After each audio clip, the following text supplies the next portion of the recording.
We asked Robbie Dupree, do you ever get sick of singing your earlier hits like Hot Rod Hearts or Steal Away?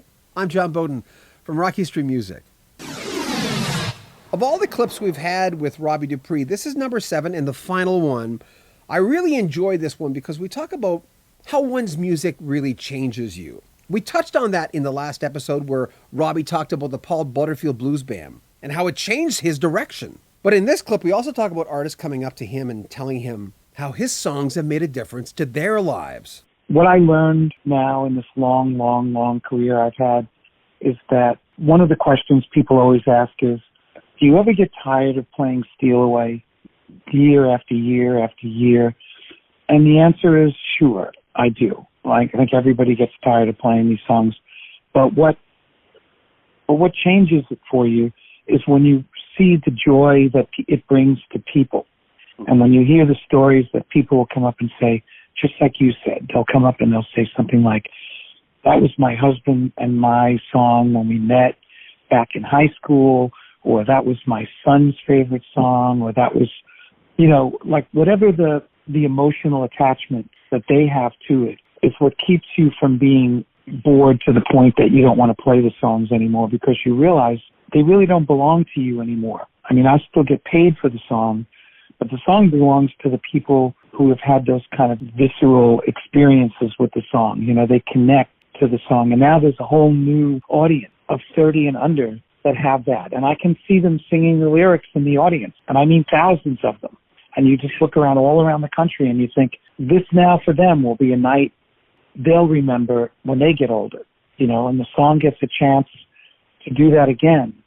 So I've traveled around the world on this song and Hot Rod Hearts and all of that. And I owe a great debt to those songs. And I think that the people, she's right. That woman who said that is right.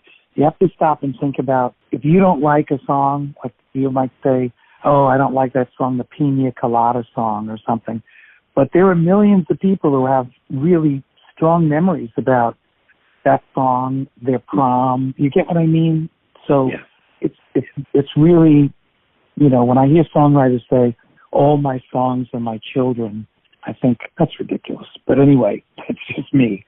I think that they're just, to us, their songs, and to the public, they have much deeper connections, much deeper. Well, when you look at, for instance, when I first heard Steal Away, I knew where I was. I remember where I was. I remember turning around going, I mean, how many times can someone do that to another person? Or in this case, thousands, millions of people who have heard it. And I know it's like you said, it's philosophical. It's a huge question or a thought, but I say good on you, Yeah, I mean, and I feel that way too. I feel always extremely grateful for the fact that song has done so much for me, has changed my life so much, and the lives of others who have worked with me for a whole lifetime. And you know what I mean? It's a big thing. It changed my parents' life, and those are just byproducts of the good fortune.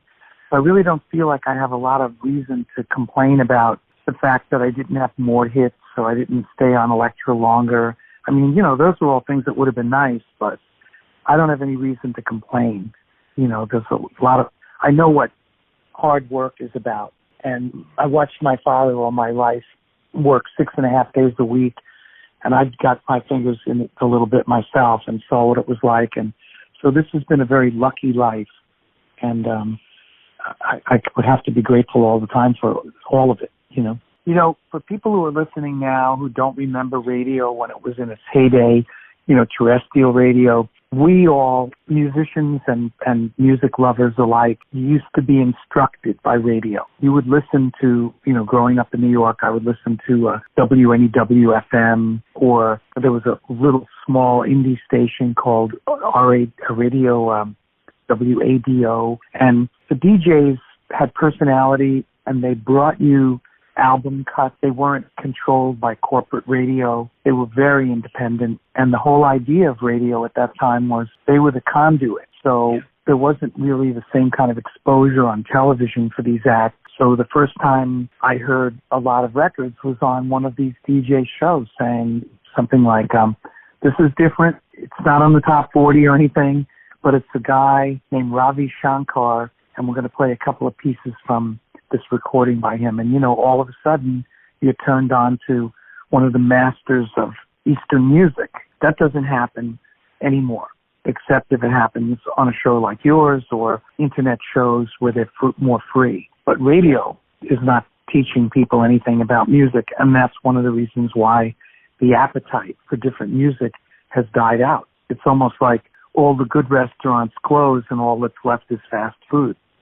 Thanks, Robbie Dupree, for the interview. Make sure you comment on our videos, subscribe to our channel, and share our videos, and keep buying those T-shirts. Thank you. Partial proceeds going to St. Jude's Hospital, helps us buy new microphones, which we're buying, and lighting, and a whole bunch more. I'm John Beaudin from Rock History Music.